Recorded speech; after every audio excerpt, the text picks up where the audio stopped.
पश्चिम बंगाल की सियासत में घमासान के बीच टीएमसी प्रमुख ममता बनर्जी के लिए बड़ी राहत की खबर सामने आई है।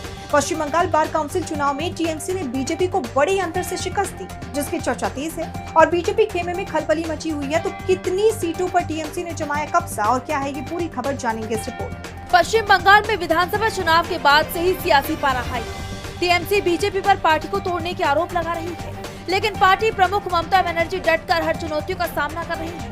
इस बीच अब ममता बनर्जी की पार्टी को बार काउंसिल चुनाव में बड़ी कामयाबी मिली है। पश्चिम बंगाल बार काउंसिल चुनाव में टीएमसी ने बीजेपी को बड़े अंतर से हराते हुए अपनी पकड़ बरकरार रखी है। बार काउंसिल की 25 सीटों में से 23 सीटों पर चुनाव हुआ था। नतीजों में टीएमसी ने 15 सीटों पर जीत दर्ज की, वहीं बीजेपी के खाते में सिर्फ 3 सीटें आई। लेफ्ट फ्रंट ने भी 3 सीटों पर जीत हासिल की, जबकि कांग्रेस को 2 सीटों पर सफलता मिली।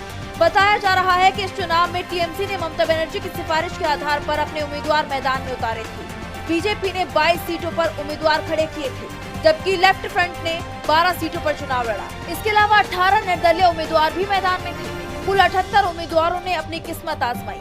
बता दें कि बार काउंसिल चुनाव के लिए 9 मार्च को मतदान हुआ था। टीएमसी लॉयर सेल के मुताबिक जिला अदालतों में प्रैक्टिस करने वाले वकीलों ने मतदान किया।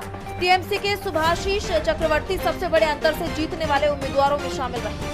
अब टीएमसी जल्द ही पश्चिम बंगाल बार काउंसिल का नया बोर्ड बनाने की तैयारी में है। ऐसे समय में मिली ये जीत पार्टी के लिए राजनीतिक और संगठनात्मक तौर पर अहम मानी जा रही है। हालांकि इस नतीजे को विधानसभा की राजनीति से सीधे जोड़ना कितना सही होगा, ये आने वाला वक्त बताएगा।